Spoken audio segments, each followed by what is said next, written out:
Boa noite, meus irmãos. Queria convidar a irmã Rosângela para hoje nós fazermos uma oração e em seguida darmos início à 14ª aula do Escatologia 3. Hoje estudaremos sobre o paralelo entre os santuários celeste e terrestre. Deus de amor, Deus de misericórdia, obrigado, Pai, por estarmos aqui mais uma vez, Senhor, para ouvir a Sua palavra. Amém. Ó Pai, que o Senhor possa mesmo inspirar cada vez mais o nosso professor Rafael, Pai. Amém. Para que possamos cada vez mais, Senhor, subir cada degrau. Amém. E que possamos chegar ao todo, Senhor. Em nome de Jesus, nós te pedimos e agradecemos. Amém, Senhor. Vamos lá. A aula 14, 14ª aula do Escatologia 3. O paralelo dos santuários terrestre e celeste, é o que nós vamos estudar hoje. Antes eu queria só fazer uma pequena síntese da aula 13, que nós analisamos sobre a ufologia no deserto, no êxodo, durante o êxodo. Vocês perceberam que aquelas nuvens, as pragas, o maná, objetos voadores não identificados estavam camuflados dentro daquelas nuvens o tempo todo. Os seres celestes interagindo com os seres terrestres, com Moisés, com o povo de Deus o tempo todo. Então, isso de Gênesis ao Apocalipse está crivado dentro da Bíblia Sagrada. Como disse antes e continuo afirmando, isso não é questão de salvação, não é ponto de salvação, mas são detalhes muito importantes de nós sabermos, de nós conhecermos e termos um preparo mais sólido de compreensão do que já aconteceu no passado e do que está por acontecer no presente e no futuro. Deixa eu perguntar. Sim, irmã. Devido o que aconteceu no passado, devido o que está acontecendo hoje no mundo, porque ninguém quer saber de Deus, busca o pecado, Deus se retirou esse tipo de vinda de anjos e... Não. Já deu... Continua normal. Continua? Continua normal. Aí a gente aqui não vê. Nós que não buscamos tanto a Deus como os antigos buscavam. Se nós buscarmos a Deus como os antigos buscavam, os personagens dos tempos bíblicos, teríamos as mesmas formas de manifestação. Então quem busca tem, vê, consegue acompanhar. Os que buscam de verdade conseguem sentir a presença de Deus e pode inclusive ter essas visões. E pode ter certeza que tem pessoas no mundo que vê, que tem essas visões constantemente e passam por experiências muito interessantes. Entendeu? Só que não é coisa para ficar pondo na roda. Essas são experiências individuais que as pessoas passam e em muito breve começarão a passar de forma coletiva. Sim. Um exemplo de presença de anjo foi aquele acidente que aquela mulher teve, que ela morreu e o menino ficou 12 horas sozinho. Quando for resgatar ele falou assim: não, mas estavam meus amiguinhos perto de mim, o Johnny e o Gabriel. Olha isso. Não vi. Pois é, foi em Minas Gerais. Mas constantemente aparecem essas experiências. Inclusive na TV Novo Tempo, aquele Anjo da Esperança, aparece muita experiência interessante ali. 12 horas que o menino ficou lá, no frio de 5 graus. Todo mundo falou que ele não ia, claro que não ia resistir, né? Humanamente falando, né? E ele resistiu, disse que nem xixi fez, ficou na cadeirinha direitinho e só falando: não, pega também meus amiguinhos, o Johnny e o Gabriel. Olha só, veio em forma de criança. Aí. Então, a aula de hoje agora. O paralelo entre os santuários. Nós vamos ver primeiramente que conforme Paulo fala lá no livro de Hebreus, no capítulo 9, tudo que o santuário terrestre apresentava, utensílios, tudo era representação do santuário celeste. O daqui era sombra, era figura das coisas reais que tinha no céu. Começa por aí, já de cara. Mas observem que nós fizemos uma ilustração algumas aulas atrás, a aula 9, a primeira aula, inclusive, que a senhora assistiu, sobre Melquisedeque. Melquisedeque, ele foi um sacerdote, um sumo sacerdote, de um sistema sacerdotal já no santuário celeste. Não atuava com sacrifício de animais. Tanto que Cristo, quando subiu no celeste, ele entrou com o próprio sangue dele na ordem segundo Melquisedeque. O que que não tinha no tempo de Melquisedeque nem o sangue de Cristo, porque Cristo não tinha morrido ainda. Mas todos os rituais reais aconteciam sem sacrifício de cordeiros, porque Melquisedeque tinha um trabalho especial, tanto que mantinha uma boa amizade com o pessoal aqui de cima, com seres descendentes de Caim e Abel, etc. Mas sempre o propósito dele, com certeza, foi trabalhar com aqueles seres que caíram e que não tiveram a mente tão bloqueada quanto a nossa. Por quê? Porque eles viveram no céu dentro do bloco da eternidade e continuam com a mente muito aberta, comparada com a nossa. Com o casal líder que caiu, esse teve a mente bloqueada. A sua descendência nasce com mente bloqueada e vai ter que ser desbloqueada. Essa descendência de Caim e Abel, precisou de trabalhar com esse sistema aqui de sacrifício de cordeiros, para eles entenderem um passo a passo, até que o Messias viesse, eles pudessem entender o sacrifício eterno, que aqueles outros seres não precisavam desse passo a passo aqui. Eles conheciam o sistema, a interação celeste. Inclusive, até nos dias do ministério de Cristo, Lúcifer ainda tinha acesso ao céu. Tanto que lá, o próprio Cristo comentou lá, em pleno ministério dele, um dia teve uma interação que os gregos estavam chegando por perto e tal, falou, foi neste momento expulso o príncipe das trevas deste mundo, foi expulso do céu para sempre. Quer dizer, ali foi o ponto final, onde ele nunca mais pôde entrar no céu. Então o Senhor Deus tolerou ele. Tolerou. E outra coisa, lá no livro de Jó, nós vimos no capítulo 1, verso 6, capítulo 2, verso 1, nós vimos ele representando o planeta Terra numa reunião anual que tinha no céu. Vê que Deus, na sua misericórdia, tentou recuperar Lúcifer. Agora, durante quanto tempo ele governou e liderou? Ele, nos dias de Cristo, ele bateu garganta que os reinos deste mundo é dele. E na realidade nunca foi, porque tudo que pertence, que tem no universo, foi Deus que fez e pertence a ele. Nós somos mordomos, tomamos conta, e ele não, diz que é dele. E falou que se você prostrar me adorar, eu vou te dar isso aqui. E não era dele, ele estava mentindo, como eu sempre fez. Ele ofereceu. Então, o que eu estou tentando mostrar aí é um sistema ritualístico que os hebreus tiveram, Melquisedeque não executava, porque Melquisedeque ele já era um sacerdote de princípio eterno. Ele atuava para esse pessoal, pelos seres que caíram, mas que vieram de lá e não tiveram a mente bloqueada. E Cristo, Pai, Filho e Espírito Santo, usou os descendentes da nossa raça, com lideranças da nossa raça, para poder, dentro de uma linguagem gradativa, instruir os hebreus, preparando-os um povo seleto para a chegada do Messias. E acima de tudo, que esse povo possa preparar toda a sua raça para a breve volta de Jesus. Só que isso ia ter alguns paralelos, e é isso que nós vamos trabalhar hoje aqui. Vamos lá dentro deles.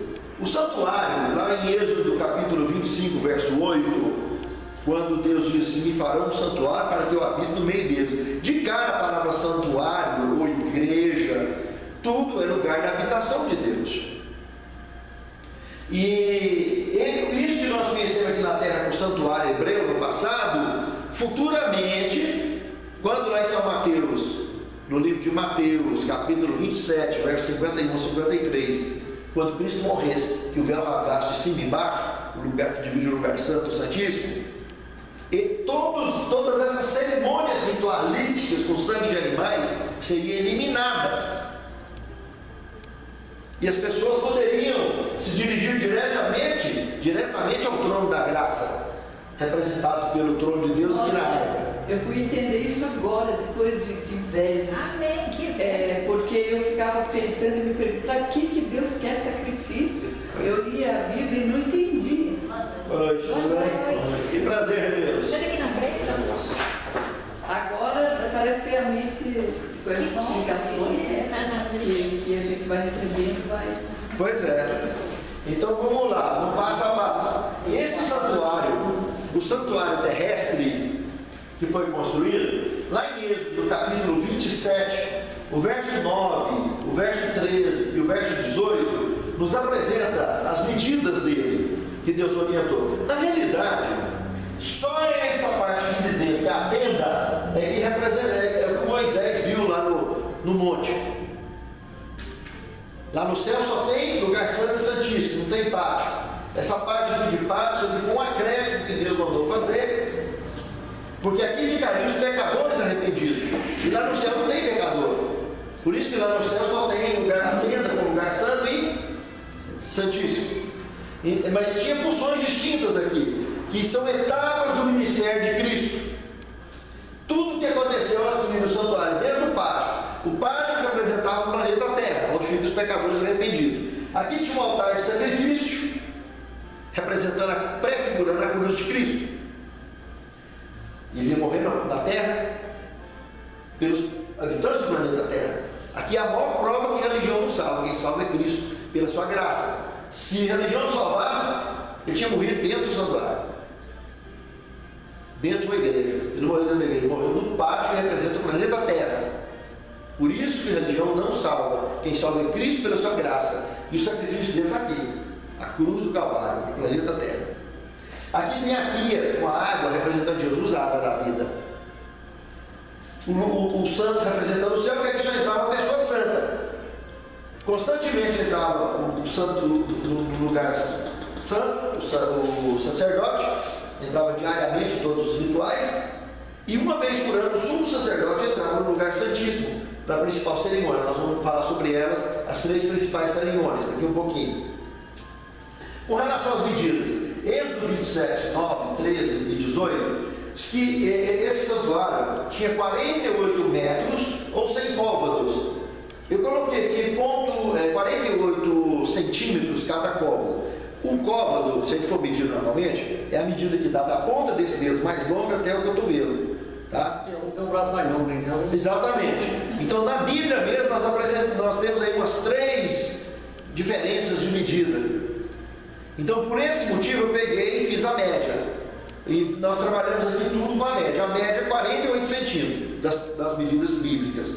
Então 48 centímetros eu uso para medir a arca, para medir essas coisas aqui. Porque a medida na realidade não é muito interessante. O mais interessante é saber para que servia, etc. Ter uma ideia do tamanho. A diferença era pequena. Né? O que representava? Exatamente. A representação é mais interessante. Então aqui, 100 côvados representava mais ou menos 48 metros por 24 de largura. Esse pátio. Tá? Um outro detalhe. Essa tenda, que é a tenda do santuário, equivalia a 14,40 metros de comprimento por 4,80 de largura.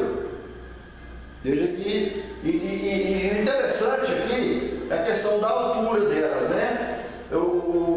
Enquanto que um tinha 7,20 metros, o outro tinha 13,44 metros de altura. A tenda era mais alta do que a cerca lá fora, porque todo mundo lá de fora tinha que ver o santuário lá dentro. E quando Deus se manifestava, ele brilhava todo, esse livro ficava coberto, e lá de fora, todo mundo que estava lá, mesmo quem estava fora da reunião, e povos de longe via essa manifestação. Então a tenda era mais alta do que a cerca toda. Isso é muito curioso, porque isso aqui representava o céu, isso tinha que ser visto. E um outro detalhe muito curioso também, desses versos que eu citei aí, de Êxodo 27, capítulo 27, verso 9, 13 e 18, é que a posição dele era essa aqui, ó. A rosa dos ventos ficava aqui, norte, sul, leste, oeste. Sempre o portal da entrada para o céu está virado para o lado leste, para o lado oriente. E a arca para o lado do ocidente, aqui no fundo. Mas tudo de frente para o oriente. Jesus falou lá em São Mateus 24, 27 e outros textos, que o sinal do Filho do Homem vai ser visto aonde? No Oriente. Aquelas pirâmides do Egito, as 3 estão ligadas para o Oriente, com as 3 Marias, está conectada com as 3 Marias. A direção do sinal da luz, do caminho da luz que Jó fala. Ele lá em Jó, no capítulo 38, ele fala: por acaso você sabe o caminho da luz? Deus pergunta para ele vem logo falando da constelação de Órion. A constelação de Órion é o Oriente, está na direção do leste, na direção do nascente. Então isso é muito curioso, são detalhes importantes, e isso relaciona o ministério de Cristo, a vinda de Cristo, tudo que ele fez, tem muita comparação interessante paralelos interessantes que nós precisamos prestar atenção.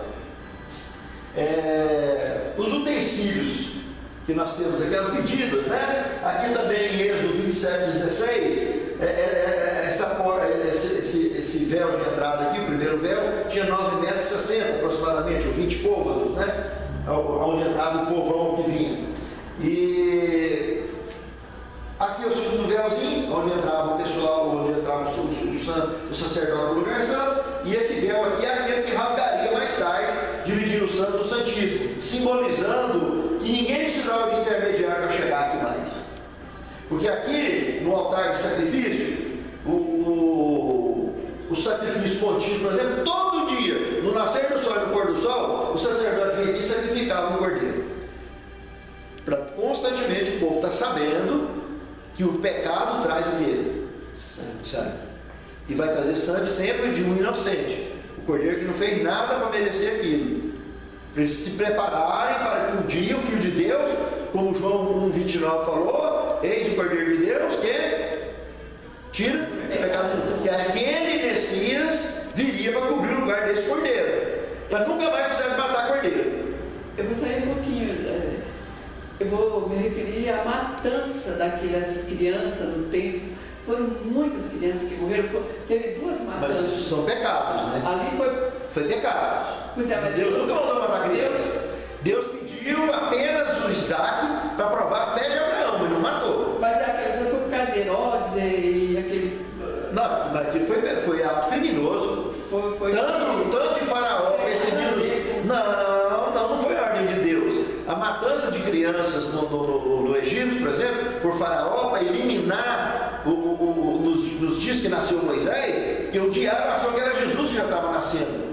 E mandou matar, instigou Faraó a matar as crianças. E para atingir o Messias, o libertador. E era só Moisés. E nos dias de Herodes, nos dias de Cristo, de novo. O diabo de novo manda matar. Ele instigou o rei, por incrível que pareça, o rei dos hebreus, a matar a meninada de 2 anos para baixo, para atingir o Messias de novo.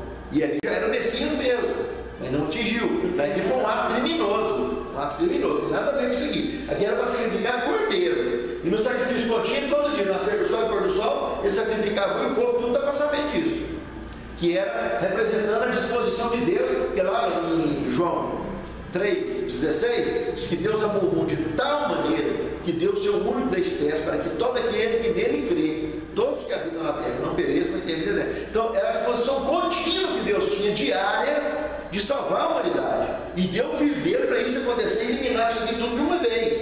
Mas isso seria um sacrifício absoluto, para pagar a conta. O outro sacrifício que tinha pelo pecado, esse aqui eram cerimônias marcadas, tudo certinho, que o povo vinha e confessava, trazia o cordeiro, colocava em cima do altar de sacrifício aqui. Esse altar tinha 2,40 metros por 2,40 mais ou menos, com uma altura de 1,44 metros.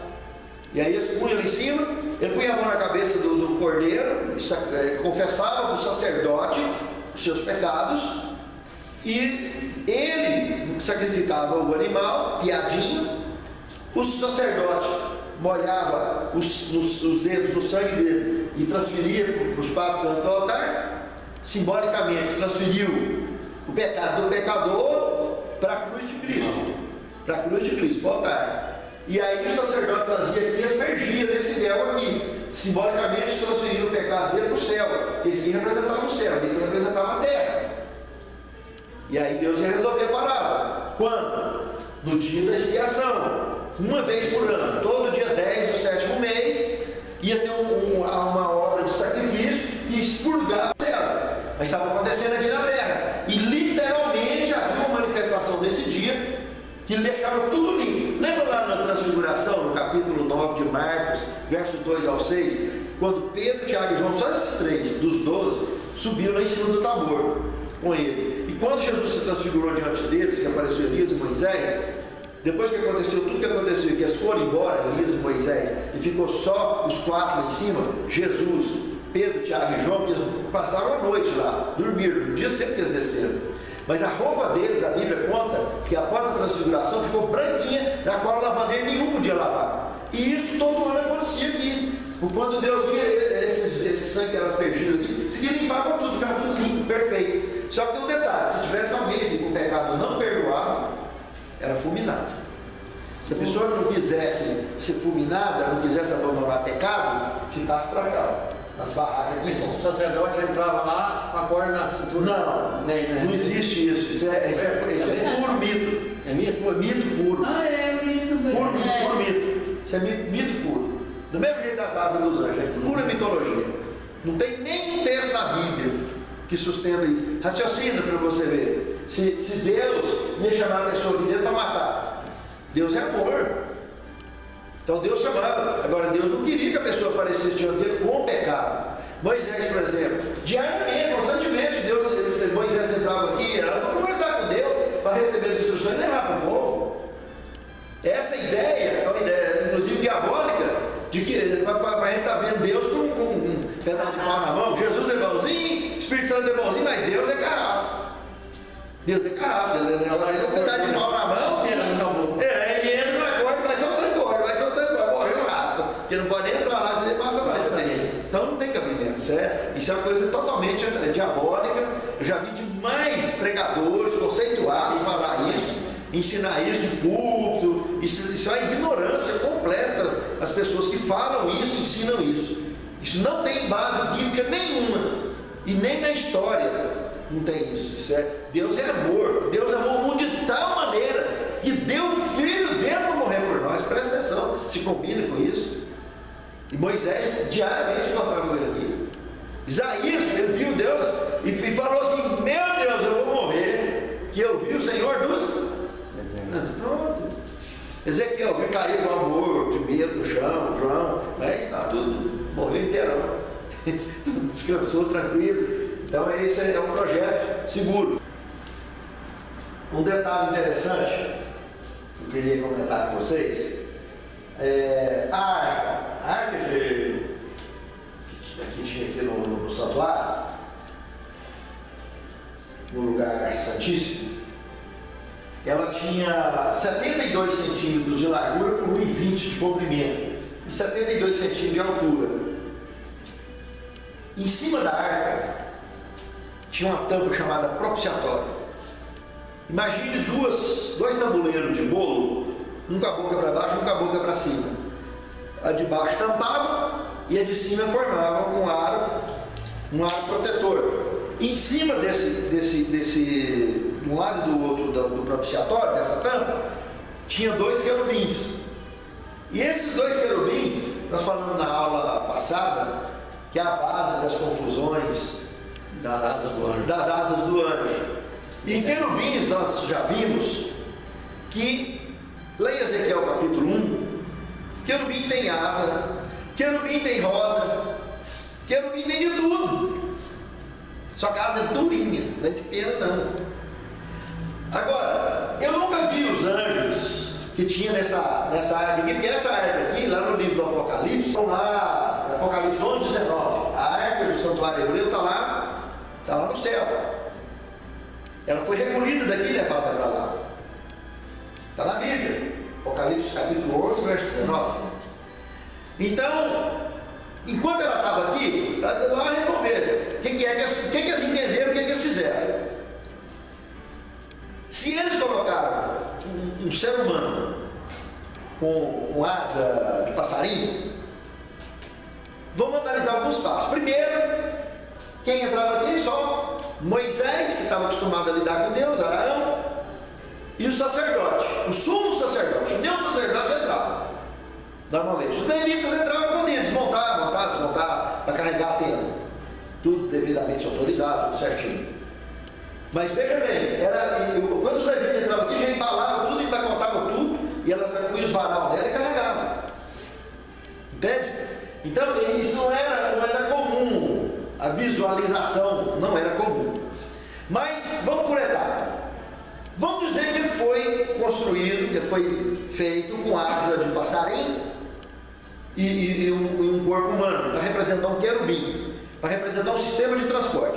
Se nós lermos lá em Daniel 10, Apocalipse 10, Apocalipse capítulo 1 e 2, Ezequiel 1, todos chamaram de Deus Deus aqueles querubins, aquele sistema de transporte.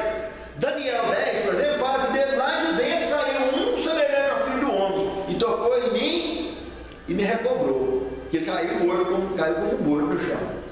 Mas lá de dentro saiu um semelhante ao Filho do Homem. Quer dizer que até então ele estava vendo o quê? Pé de latão luzente, olho de chama de fogo, ele estava vendo o sistema de transporte. Mas como ele chamava aquilo de Deus, também é bem óbvio, não dá bem para entender se ele realmente fizesse um ser humano, porque aquele querubim, afinal de contas, ele estava chamando de Deus, então é como se fosse um Deus, e ele, como tinha asa para voar, desenhou uma asa de passarinho para o povo entender que é a asa que ele está vendo. Apenas uma simbologia da visão que ele teve. Porque na realidade ele mesmo não entendia o que era aquilo. E ele até falava que o fôlego dele está na roda, porque quando a roda anda, é que o ser anda. Porque ele estava comparando com um cavalo. Aí ele chamava de cavalo de fogo, carro de fogo. Então é bem óbvio, não é difícil de entender, mesmo que ele tenha feito tenha esculpido no ouro, tenha feito de fundição no ouro, o querubim, a semelhança humana com asa de passarinho. Não tem nada de... Só que tudo aqui era símbolo do quê? Do que tem no céu, do que é real. Nada aqui era real. Percebeu a diferença? Tudo aqui representava alguma coisa. O que tinha aqui que era real? Os animais que matavam, as pessoas que serviam, e o próprio Deus que aparecia aqui acima, entre os querubins, no Shekinah, quer dizer, a presença do Deus vivo. Isso era real. Entendeu? E aqui essa arca aqui que era real, feita, mas que simbolizava o trono de Deus, porque o trono dele está cercado de querubim o tempo todo, essa foi recolhida e levada para o céu. Então não está aqui na terra. Está lá em Apocalipse, capítulo 11, verso 19. Então não tem para onde. Então dentro dessa arca foi colocada a vara de Abraão que floresceu, foi colocado um pote de maná, uma amostra que está lá até hoje guardado, e foi colocado as tábuas dos 10 mandamentos. Agora os livros da lei de Moisés, das leis cerimoniais, foi colocado do lado aqui, da arca, em cima, do lado do propiciatório, ficava ao lado da arca. Prestou atenção? A lei de Deus ficou dentro, os outros ficou de fora, e esse de fora se transformou em Bíblias mais tarde, tá? Que nós temos hoje, que são os livros, o Pentateuco que estava aqui, os livros da lei que ficavam aqui. Muito bem, outro detalhe interessante que eu quero chamar aqui, a maioria das pessoas, eu mesmo aprendi errado, ensinei escatologia há muito tempo errado, dizendo que o altar de incenso ficava aqui no lugar santo. Mas ao fazer busca e pesquisa profunda nas escrituras sagradas, nós vimos de maneira bem simples e prática, tanto lá no livro de Hebreus, como no livro de Êxodo, que ele está aqui no lugar santíssimo. Se nós vermos lá em Hebreus, no capítulo 9, verso 3 e 4, está lá a prova. Está no lugar santíssimo. Está a arca, com os querubins, está no lugar santíssimo. O verso 5, inclusive, Paulo fala que esses querubins é assunto que ele não quer nem conversar agora. Por que ele não quer conversar agora? Óbvio, né? Que é um assunto que não dá para entender nos dias dele. Não adiantava querer ficar explicando. Que eram sistemas de transporte e aquilo ali estava errado. Era uma explicação simbólica que tinha ali. Então, por isso que Paulo não falou o que ele falou ali no capítulo 9, verso 5. Agora não deixa esse assunto de lado. Depois a gente conversa nisso. E se ele conversou nisso depois ele escreveu, também não apareceu para subir um livro que ele escreveu. Porque a Bíblia subiu 20 e tantos livros que tem citado dentro da Bíblia e não tem na Bíblia. E tanto tem no Novo Testamento quanto tem no Antigo Testamento. Tá? Um outro detalhe curioso que eu quero chamar a atenção aqui para vocês. Nós apresentamos o altar de sacrifício, a pia que representa Jesus da água da vida. E aqui dentro, se você, desses textos bíblicos que nós temos aí, a Bíblia apresenta claramente que é para o lado norte da tenda era para colocar a mesa dos pães, que representa Jesus, o pão da vida. E 12 tribos de Israel, e no futuro, 12 apóstolos judeus, que se tornaria os apóstolos de Cristo, os primeiros mensageiros da era do cristianismo. E indicar o castiçal, luz, Jesus, a luz do mundo, e diz que nós também somos a luz, vós sois a luz do mundo. Aqueles 12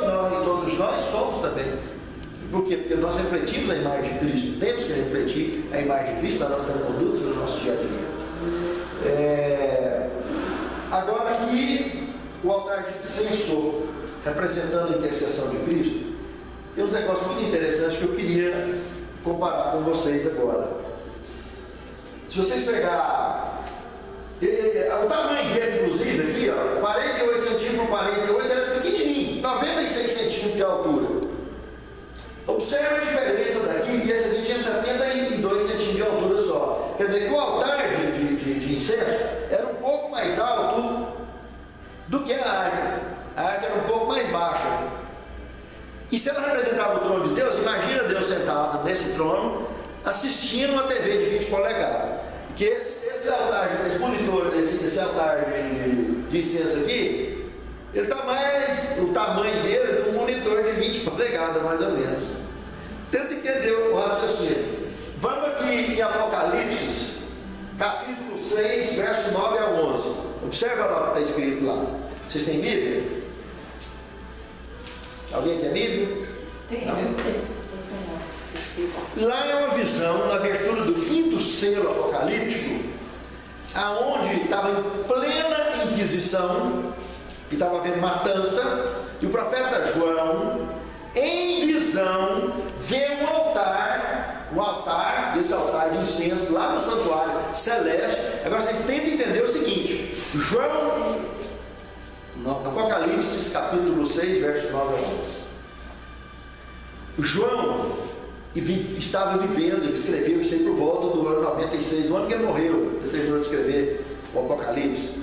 Imagine por volta do ano 96 da era cristã, João esteve arrebatado, ele falou claro isso, a Bíblia está revelada, que ele foi no céu.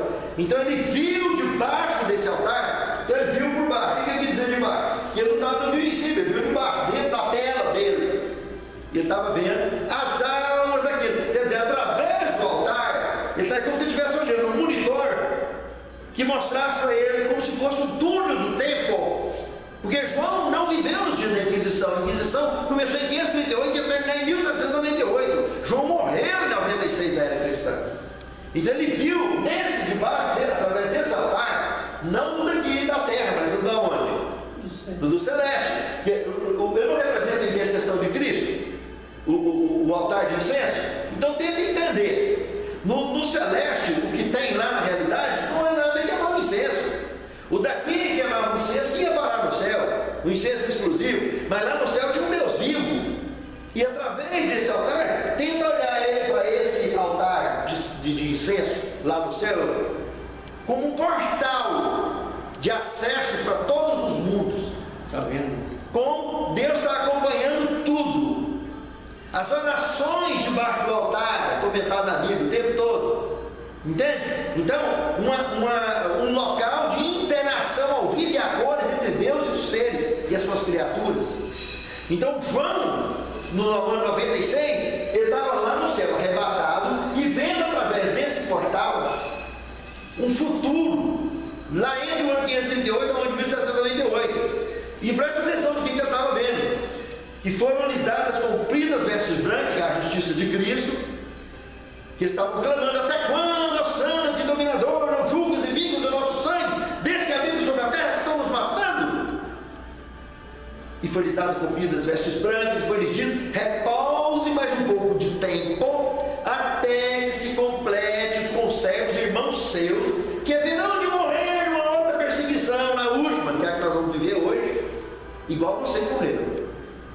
Para complete o número, vai ter um número que Deus vai falar assim: chega, completou, acabou. Ainda vai ter mortos ainda nos nossos dias. Essa perseguição avisada aí é escatológica. Então João teve uma visão que olhou dois períodos no tempo, no futuro. No ano 96, aproximadamente, o ano que ele teve essa visão, ele estava vendo no ano 538 ao ano de 1798 o que estava acontecendo, a matança. Ele estava assistindo as pessoas morrendo.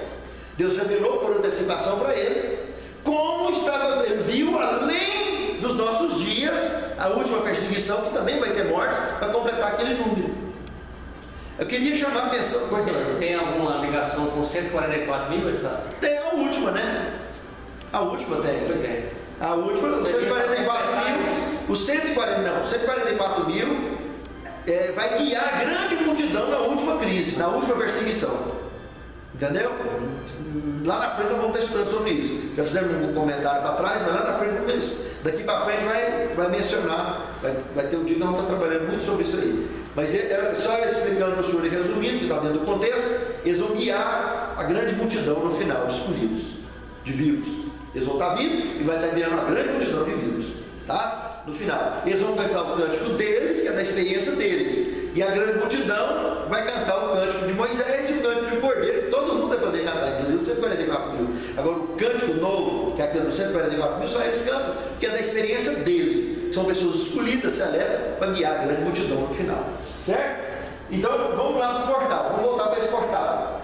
Vamos fazer uma conexão nesse portal aqui, mais uma conexão. A partir das pragas, por exemplo, analisa ali, Apocalipse 15, do verso 5 ao verso 8. Observa lá para vocês verem o que está escrito ali.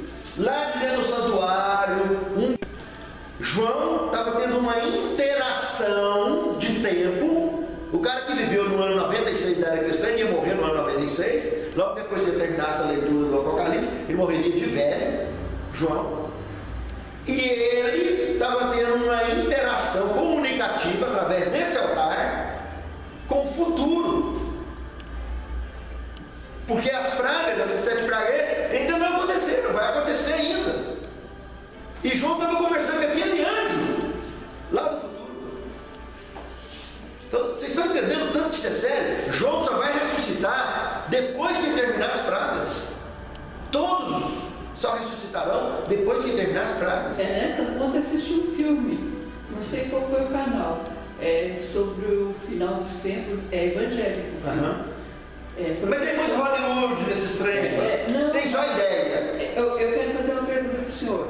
Quando essas 7 pragas vir, é que vai vir aqueles números que a gente vai submeter?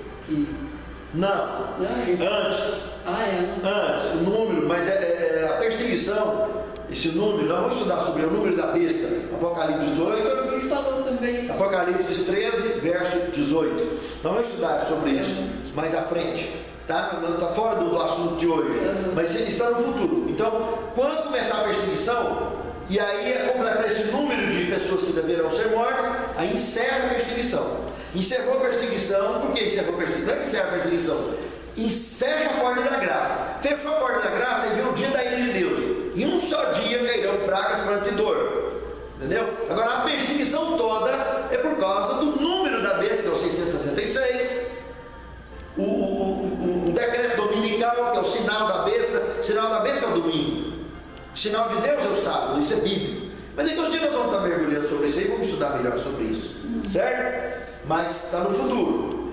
Então, começou as pragas, já passou, já encerrou esse assunto. Esse dia das pragas não morre nem nasce ninguém. É o dia da ira de Deus. Aí Cristo volta e leva os seus. Nós vamos estar estudando isso, é o desfecho do conflito, né?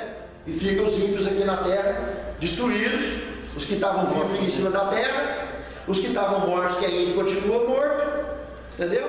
E pronto, nós vamos passar 1000 anos no céu. Nós vamos estudar isso aí no futuro, daqui mais alguns dias. Continuando, vocês perceberam então a interação de João, que eu queria chamar a atenção, era isso. O cara que estava vivendo em 96 da era cristã, estava tendo uma comunicação no presente dele, que ele estava vendo através do altar. Ele viu aquelas almas debaixo do altar, que morreriam ainda entre o ano 538 a 1798. Ele viu os caras conversando no futuro. Então isso é um portal de tempo. Não foi eu que escrevi, está aí. E ele estava vendo através disso, que senão, do contrário, então, as visões que eles vinham constantemente, Deus mostrava isso através desses portais. E através desses querubins, onde quer que ele venha, que tenha Deus presente nele, ele poderia mostrar da mesma forma, porque eles trabalham através de portais. Então, Jesus inclusive falou, porta estreita e porta larga, já falou? Então, a porta larga conduz ao mundo. Qual é a porta que é larga aqui? Conduz para o mundo. E qual a porta que é estreita? Que é para o santuário. E a mais estreita ainda é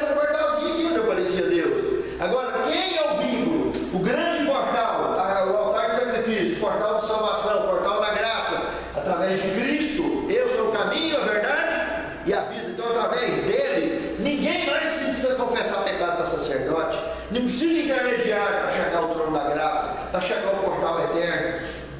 Através dele nós chegamos direto ao Pai, ao reino eterno. Acesso livre. Jesus falou: quem acreditar nas minhas palavras, quem acreditar em mim, quem acreditar no meu Pai, jamais morrerá. E ele não mentiu, porque ninguém nunca morreu na terra até hoje. Tem sono da morte. Sono da morte não é morte. O dia que Jesus voltar, o Criador vai dizer: devolve os mortos que em você foram depositados. Fogo, devolve. Água, devolva. Vai voltar. Vai voltar. Porque eles estão dormindo. Desmanchou, está dormindo. Ninguém morreu. Só por isso conseguimos acreditar em Apocalipse, então, 1:5, que ele foi o primogênito dos mortos. Ele foi o único que morreu. Morreu a morte eterna e só ressuscitou porque não tinha pecado.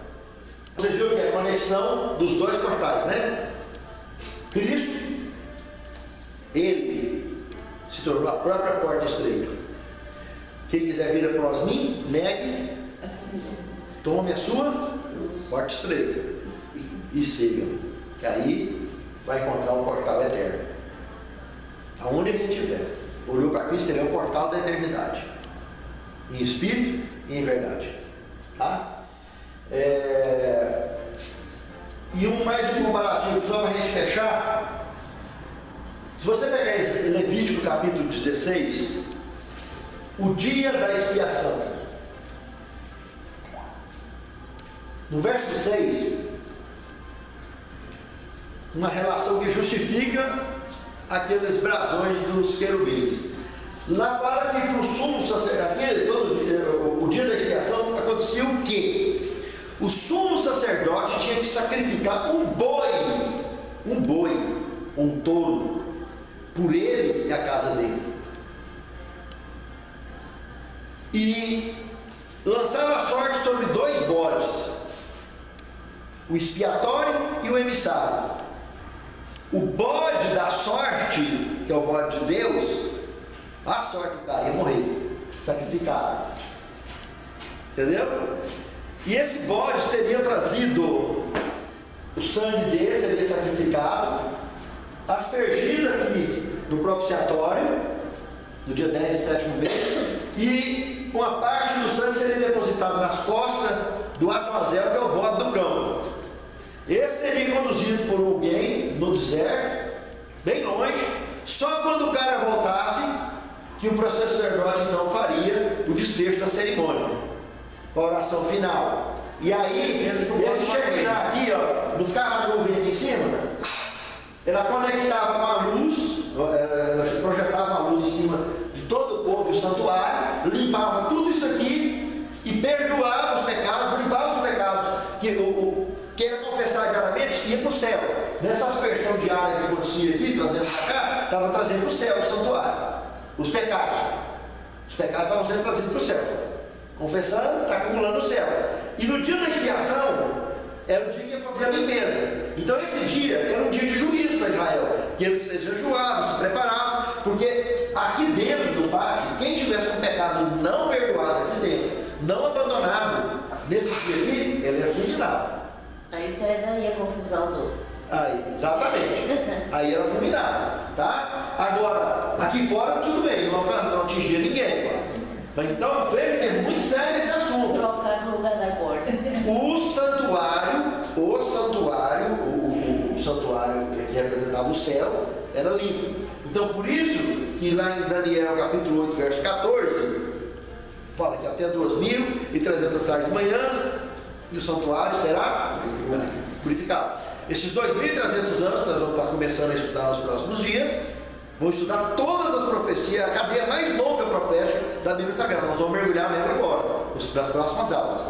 Então nós vamos ver que no dia 22 de outubro de 1844, nós vamos ver o passo a passo na Bíblia, que nesse dia, Jesus lá no céu passou do lugar santo para o lugar santíssimo. E o povo aqui na terra estaria recebendo o bastão de revezamento que veio desde os antigos hebreus, passou pelos apóstolos, através da primeira igreja primitiva, e chegou até a igreja de Laodiceia. A igreja de Laodiceia seria exatamente no dia 22 de outubro de 1844, recebendo esse bastão de revezamento, Jesus passando do lugar santo para o Santíssimo, e os escolhidos aqui na terra, o povo de Deus de todos os tempos, agora conhecidos como laodiceanos, estariam mostrando para o mundo temer a Deus e dar-lhe glória, porque a vida é hora do céu, apresentando as 3 últimas mensagens de advertência ao mundo. E depois Apocalipse 18:8, aquele outro anjo que encheu a terra com a sua glória, que é o Evangelho atingindo todo o povo, tribo e língua, através do poder do Espírito Santo, enchendo a terra com a chuva serôdia e atingindo a todo o povo, tribo e língua. E Jesus poderia então voltar.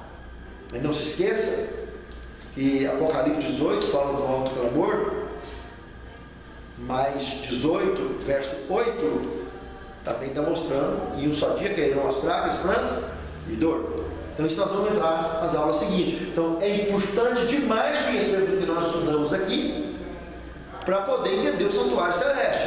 Então vocês entenderam aqui, para o sacerdote ele tinha que sacrificar o quê? Boi, Não era um cordeiro, Um novilho. um novilho, ou um boi. E lá nos querubins de Ezequiel, uma dos brasões que ele tinha era justamente o brasão de boi. E aquele que tem o brasão de boi não tem o brasão de querubim.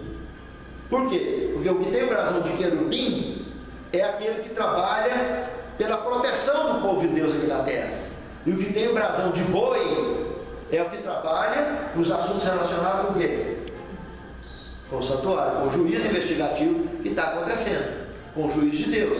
Assuntos de ordem executiva direta do juiz de Deus sobre aqueles que habitam sobre a face da terra. Então, trocando em miúdos, brasões de querubim e brasão de boi mostra a missão de voo do querubim. Os outros 3 brasões são iguais de todos eles: rosto de homem, brasão de homem, o brasão de águia, que representa os atributos da divindade. Então, homem e águia e leão, esses 3 aqui têm todos os querubins do reino eterno. E 2 brasões alternam entre eles, que é o de boi e o de querubim, que é 2 brasões de cada lado. Da frente e atrás, 2 brasões. Só um brasão que tem variação nesses querubins de Ezequiel. Ezequiel 1, Ezequiel 8, Ezequiel 10, pode ver que não são. Um tem brasão de querubim, o de Ezequiel 8, e o de Ezequiel 1 tem brasão de boi. Então são diferentes aqueles querubins, não é a mesma visão. Os que têm o brasão de boi, está se relacionando, são querubins que cuidam dos assuntos do santuário.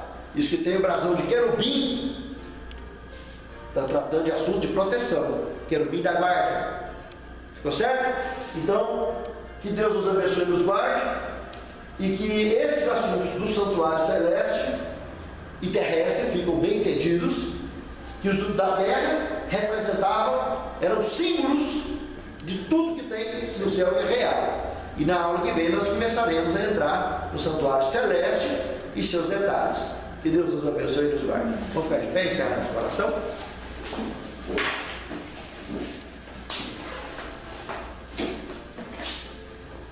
Querido Senhor, nosso Deus, nosso Pai, te somos gratos por tuas bênçãos, por teu cuidado por nós. Amém. Muito obrigado pelas instruções que tu nos trouxestes através da tua palavra acerca dos paralelos do santuário terrestre e do santuário celeste. Abra nossa mente, o nosso entendimento, para que possamos não só compreender, mas termos condições de praticar e de ensinar as pessoas que nos cercam. Prepare-nos para o teu reino, Senhor. É o que nós te suplicamos, é o que nós te agradecemos, em nome de Jesus. Amém.